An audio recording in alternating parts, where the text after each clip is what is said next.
Estella, as if her husband's gaze palpated her body, twisted herself onto her left hip, pulling the sheet forward with her thighs and revealing a glimpse of upholstered and white nudity. Miranda could not resist, threw himself upon her, who, with a small start, more of surprise than revolt, moved away, then immediately turned and faced her husband, and she let herself be grasped by the waist, eyes closed, pretending she continued to sleep, without the slightest consciousness of all that.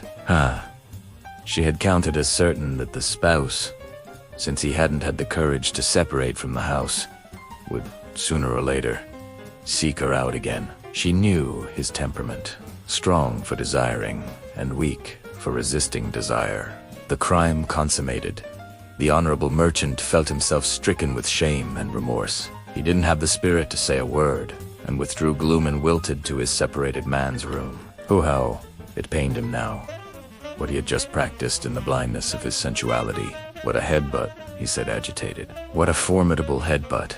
The next day, the two saw each other and avoided each other in silence, as if nothing extraordinary had happened between them the day before. One might even say that, after that occurrence, Miranda felt his hatred for his wife grow, and that very night, when he found himself alone in his narrow bed, he swore 1,000 times to his pride, never again, to practice such madness. But a month later, the poor man, assaulted by a new access of lust, returned to his wife's room. Estella received him this time as the first, pretending not to wake. At the moment, however, when he seized her feverishly, the flighty one, unable to contain herself, let out a laugh right in his face that she could barely suppress. The poor devil was disoriented, truly scandalized, rising up, brusquely, in the days of a sleepwalker awakened violently. The woman perceived the situation and didn't give him time to flee. She quickly passed her legs over him and, gluing herself to his body, blinded him with a machine-gun burst of kisses. They did not speak. Miranda had never had her, nor ever seen her so violent in pleasure.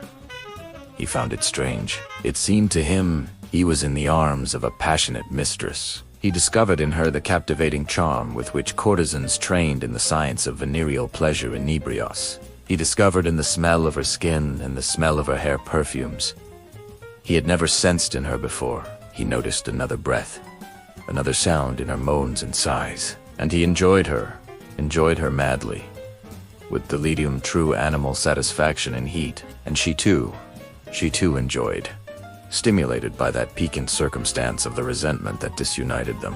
She enjoyed the dishonesty of that act, which debased them both in each other's eyes. She twisted her whole body, grinding her teeth, grunting, under that hated enemy of hers, finding him also now, as a man, better than ever, suffocating him in her naked arms, putting her wet and burning tongue into his mouth, then a wrench of her whole body with a guttural and strangled sob, panting and convulsive.